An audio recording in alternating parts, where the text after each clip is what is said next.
excuse me, 2 Samuel. 2 Samuel, we got a little bit into chapter 15 last week. So turn there with me now, if you will.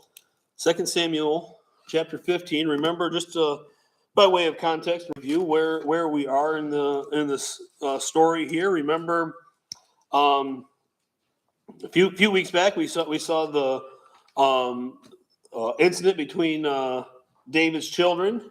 Amnon convinced his or tricked his half sister to come in, and he lied with her, which of course then angered Absalom. And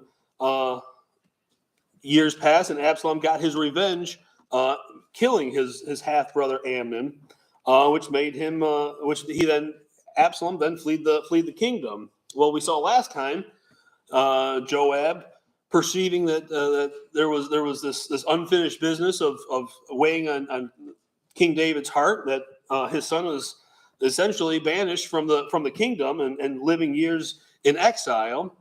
So remember, we saw last week Joab sent in the woman from Tekoa to tell him the story that explained to him, that got him explained in David's mind, that he needed to try to reconcile with Absalom. He needed to bring him back into the kingdom. But remember, we saw that he brought him back, but then wouldn't see his face for a number of years.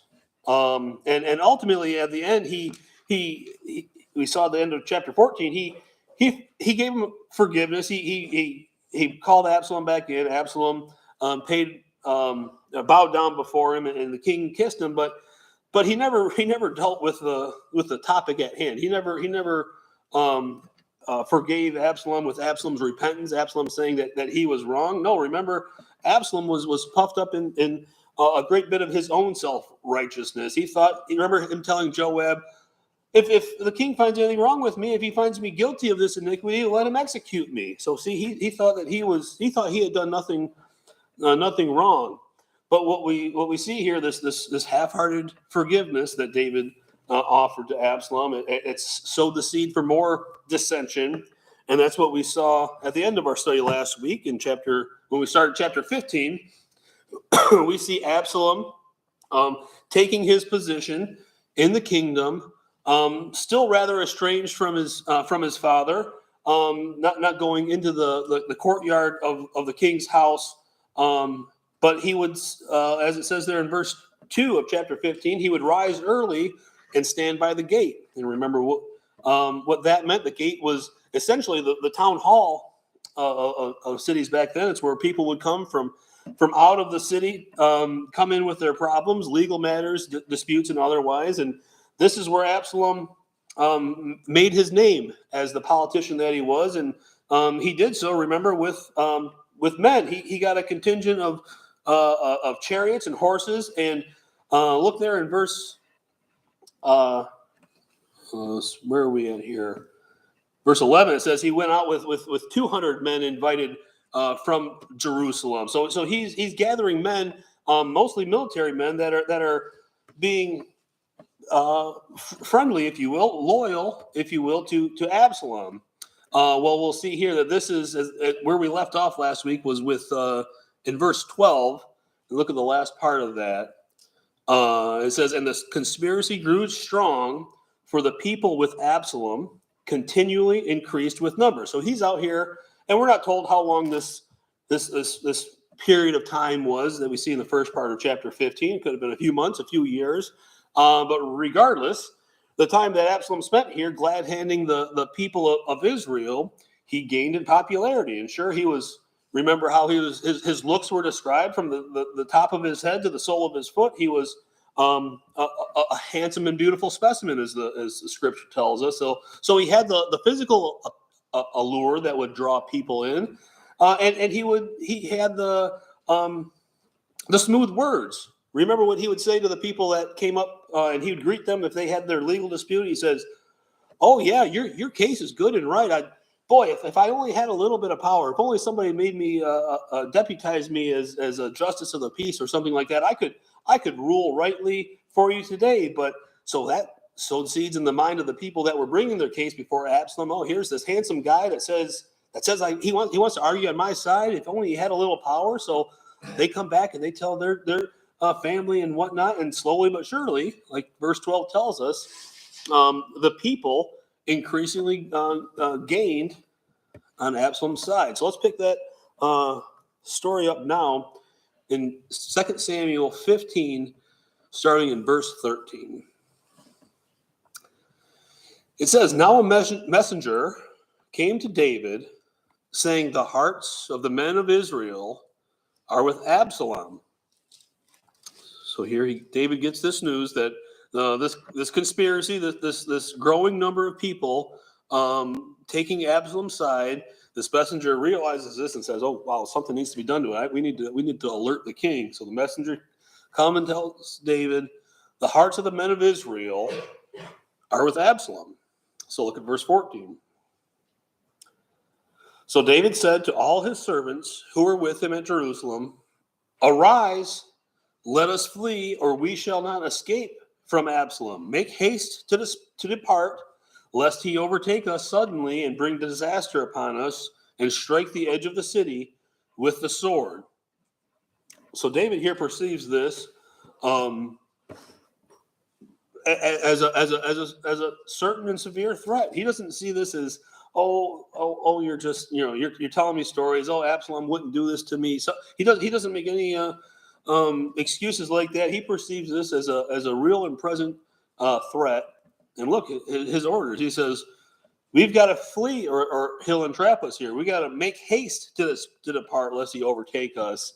And he says, "And bring more disaster upon us, and strike the city with the edge of the sword." If we stay here and hold out in battle, perhaps the whole city would struggle, and he'd lay siege to the entire city. So now in verse 15, it says, "And the king's servants said to the king, 'We are your servants, ready to do what the Lord my king command, or whatever my lord the king commands.' Then the king went out with all his household after him, but the king left 10 women, concubines, to keep the house."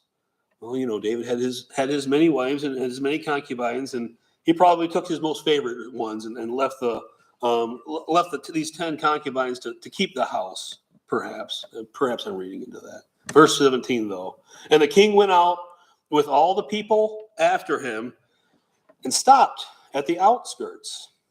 Then all his servants passed before him, and all the Cherethites, the Pelethites, and the Gittites, 600 men who followed him from Gath, passed before the king." So here we see who's amassing the forces in loyalty to David here, and notice who they are. They're these foreigners, the Cherethites, the Pelethites, the Gittites, 600 men who followed him from Gath. Now remember, many of these were friendly with David. The time that he had spent out there fleeing Saul, perhaps some of them are from there. But regardless, we see it's these foreigners, all of these ites, Cherethites, Pelethites, and Gittites, who are going before the king and essentially proclaiming their loyalty before him. They are his guard, his contingent of military guards at this point, and it's interesting to see that he's getting more help here from outsiders, if you will, than from insiders. But look at verse 19. "Then the king said to Ittai the Gittite," which is kind of a fun name to say, Ittai the Gittite, "Why are you also going with us? Return," he says, "return and remain with the king, for you are a foreigner and also an exile from your own place. In fact, you came only yesterday. You were just kicked out of your country. You just showed up yesterday. You haven't been with us very long. How do you know you want to fight on our side? Why don't you return?" He says. Goes on in verse 20. Should I make you wander up and down with us today? Since I go, I know not where. Return and take your brethren back. Mercy and truth be with you. So he's saying, you just showed up. You don't know what you're getting into. Ittai the Gittite. Why don't you just take your brethren and go back?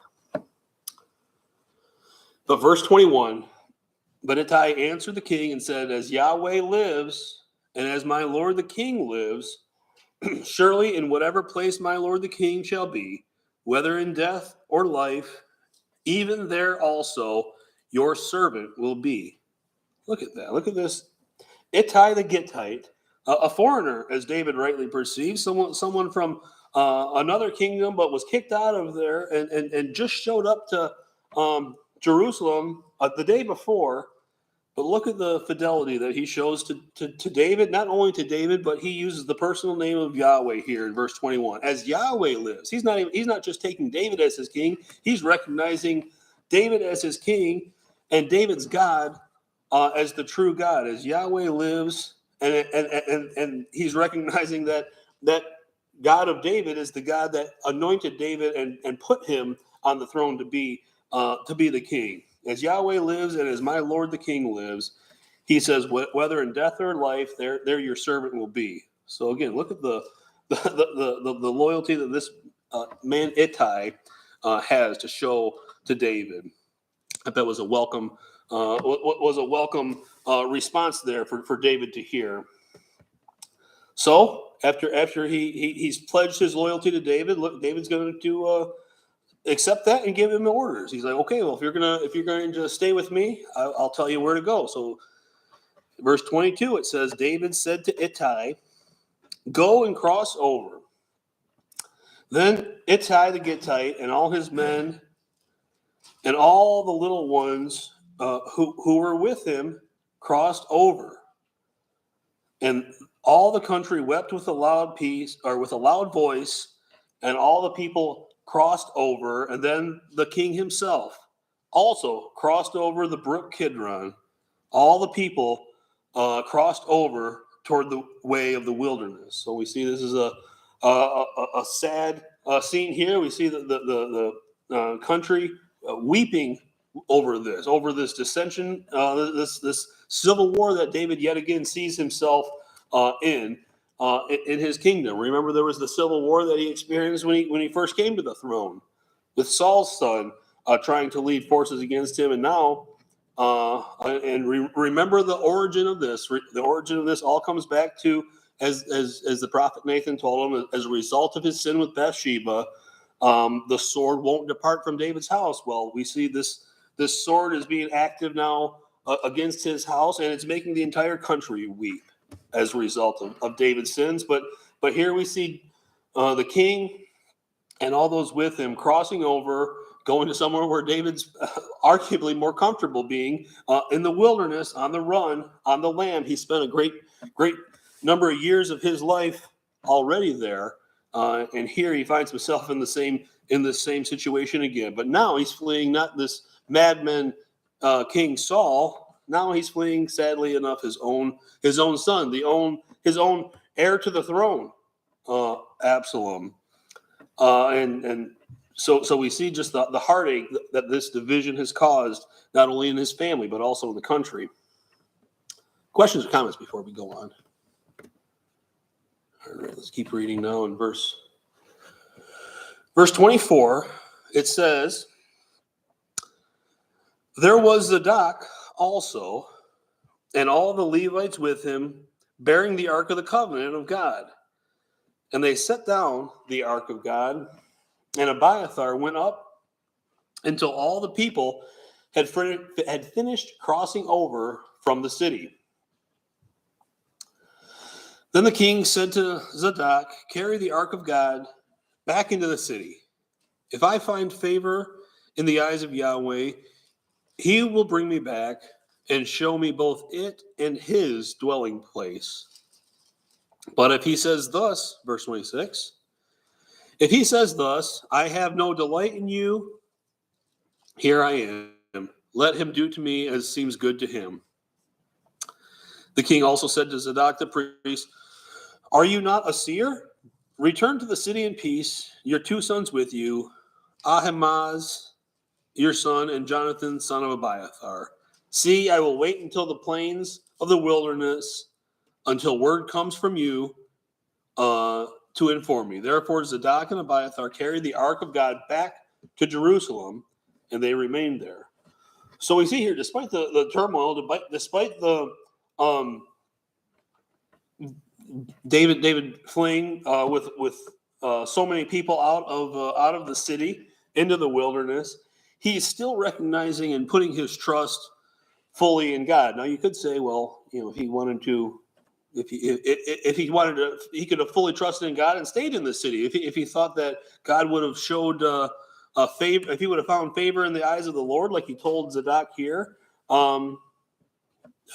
You could say that, but he must have rightly perceived the threat, and he must have rightly perceived that this was, again, a result of a great deal of his own doing.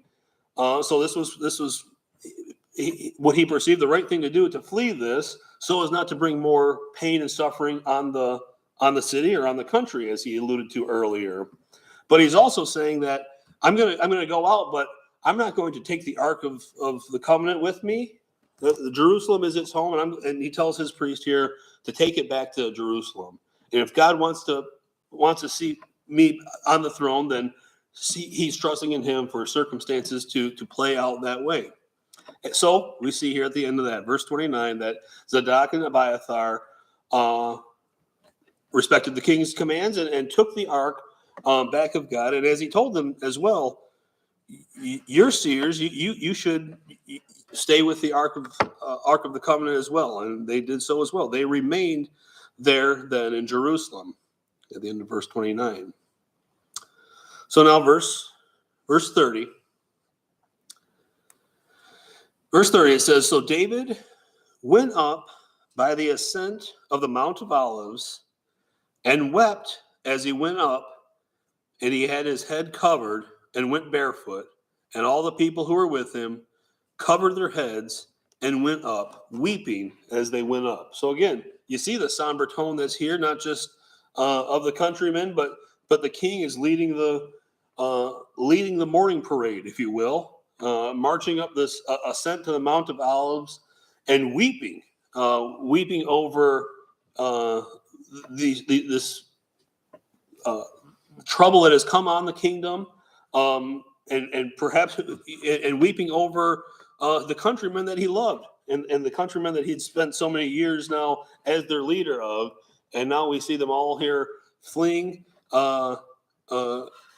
With heads covered and without even shoes on. They fled quickly and hastily.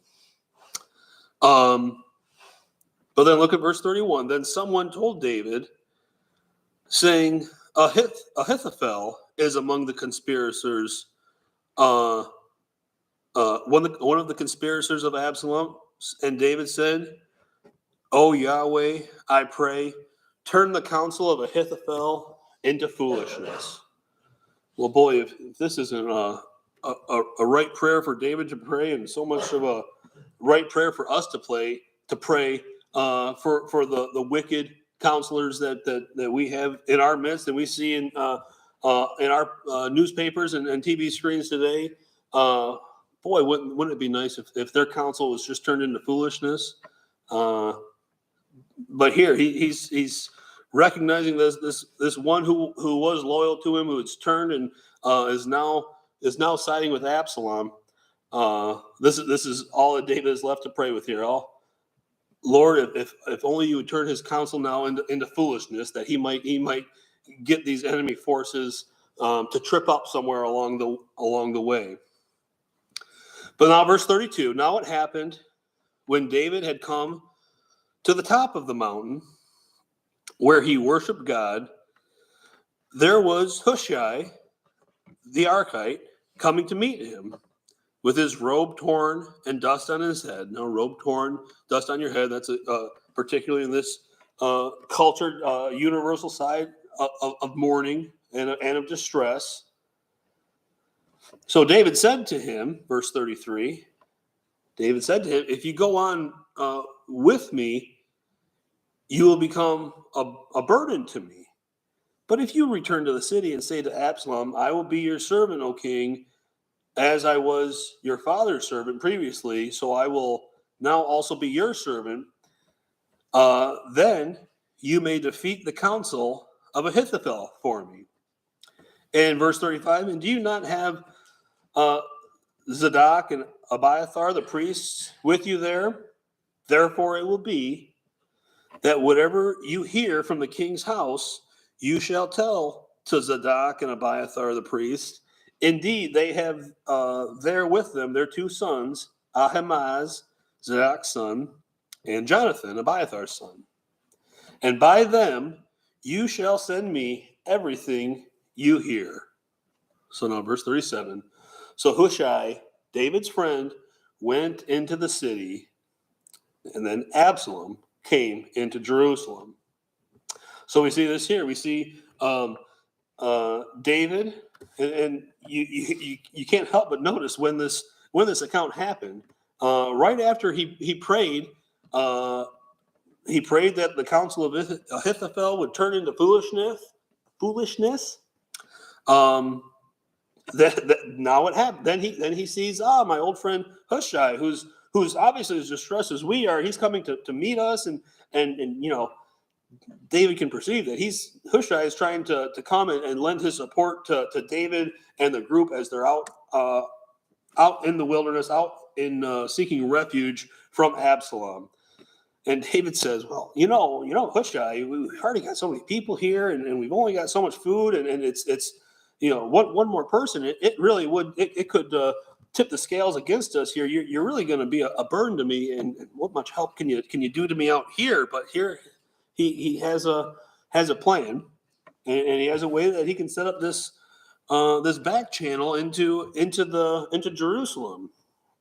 He tells this Hushai, gives him orders to go and pledge his loyalty to Absalom. He says, go in and say, just as I was faithful to your father, now I will be faithful to you, which I'm sure Absalom must have heard frequently, right? There were a number of people who were increasing in Absalom's numbers, and you have to imagine a lot of them had to say, hey, I was faithful to your dad before, but now I'm going to be faithful to you. This must have been a common line that Absalom heard, and he was used to hearing it and used to accepting it, because he was looking for as many people as he could to get into his camp to complete his treasonous overthrow, his coup, if you will. So here David tells him, here, go tell him that you're going to be loyal to him, but what's the purpose of it? So that you may defeat the counsel of Ahithophel for me. See, this Ahithophel, this counselor that I had prayed to turn his counsel into foolishness. Well, maybe God sent this helper, Hushai, that could go in there and be a bug in Ahithophel's ear and spread him into, guide him, if you will, into some of this foolish counsel that Ahithophel might then carry on to Absalom. So Hushai, and then he says, remember the priests that are there. They're going to also be working close with Absalom. So anything that you hear or hear from them, just find a way that information makes it back to me. So as we see there, Hushai takes his commands as faithfully here as we saw Ittai the Gittite do just a few verses back. So he went then into the city of Jerusalem, and now we see at the end of this chapter, Absalom is taking his seat. He must have heard that his dad left, his dad fled because the conspiracy was growing too large against him. So now Absalom says, well, okay, it's safe that I can come back in and take up residence now in the city of Jerusalem. So that concludes chapter 15. Do we have questions, comments, anything before we go on there? Yeah, Rich. What he asked him to do as far as going in and becoming part of the conspiracy of the work, and he actually means alliance. Okay. It's a growing alliance. And what he's asking him to do is actually very common in ancient Near East government. If you saw your king failing, you would say, hey, I was faithful to my king, but you beat him, now I'll be faithful to you. This way, it would automatically bring an alliance. We've seen the same thing with King Herod, who was tied with Mark Antony. Yeah. Totally loyal to him. When Octavius beat Mark Antony, he said, hey, I was loyal to Mark Antony, but now I'm loyal to you. It was part of just the ancient Near East culture to do something like this. So there's a common regime change, and that you would have the counselors or those who were faithful to the old regime say, hey, this was done. So what David was asking him to do would have actually been expected. Oh, okay. So it wouldn't have caused any suspicion or wouldn't have raised any red flags to Absalom. Right. Okay, good point. Yeah, Phil. Just a comment in reading this, you can't help but think that David was so quick to say, okay, yeah, this is from the Lord. I'm not going to fight it. Let's have as little bloodshed as possible. We're not going to, because it's hard to believe that he wouldn't have been able to squash this rebellion. But instead, first news he hears of it, he doesn't seek the counsel of anybody or the priests or Yahweh. He just let everybody get their stuff, we're leaving. Yep. And it was, the most unbloody coup rebellion. Yeah, rebellion that you can think of, because he was just like, this is from the Lord. I'm not going to fight it, and he left. Mm-hmm.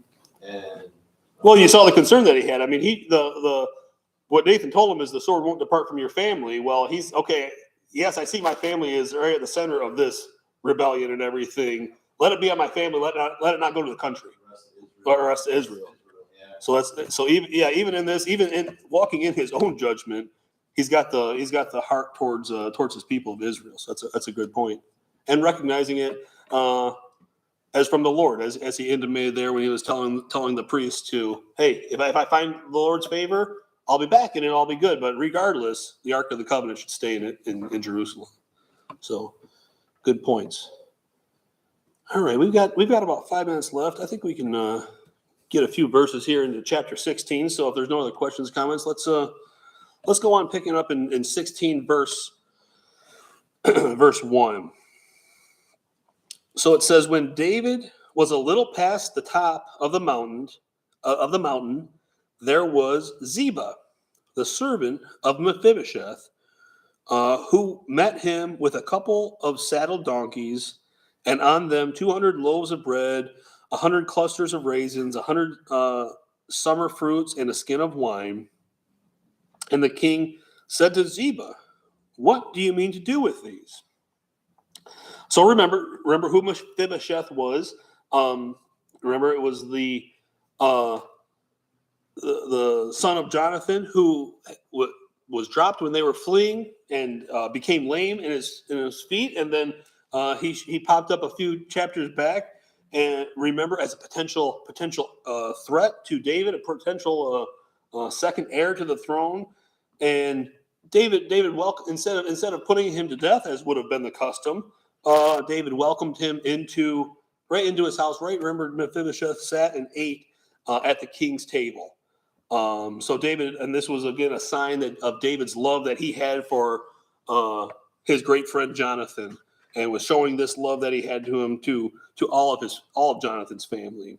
So now we see this Ziba, servant of Mephibosheth, meeting him at the top of this mountain with two, as it says, a couple of donkeys loaded up with these provisions. And so David asked, "What do you mean to do with these?"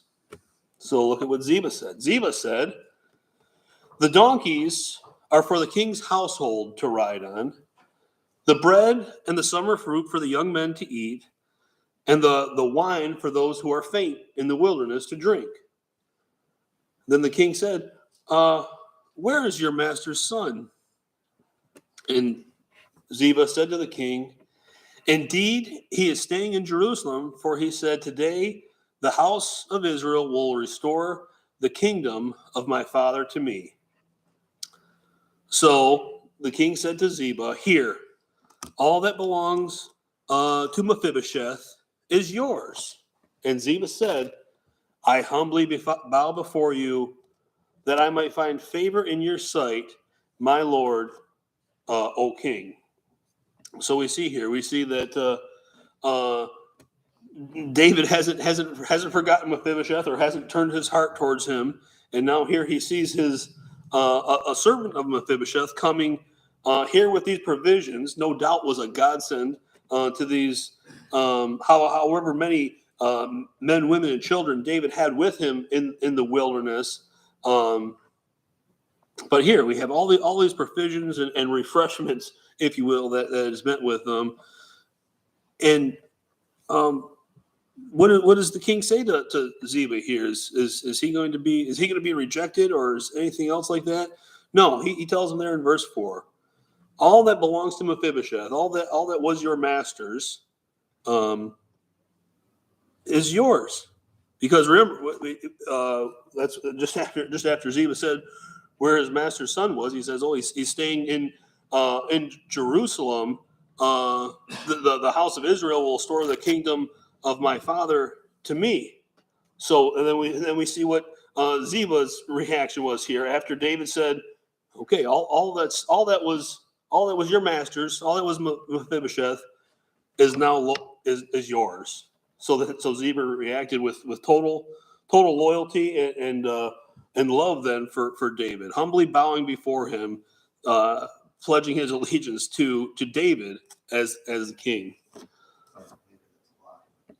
We'll see that in later chapters, but that's probably should have just left off at the end of 15 because we don't have enough time to go really any further. But any questions, comments on any of what we went over then today? All right, Brother Rich, would you mind closing us in a word of prayer? Father, thank you for your word. Thank you for the history that you provided to how you deal with your people, Lord, and how they have dealt with you. And Lord, I just pray we learn from them and learn the lessons well. Bless the lessons to come, and the pastor to teach the next lesson. In Jesus' name.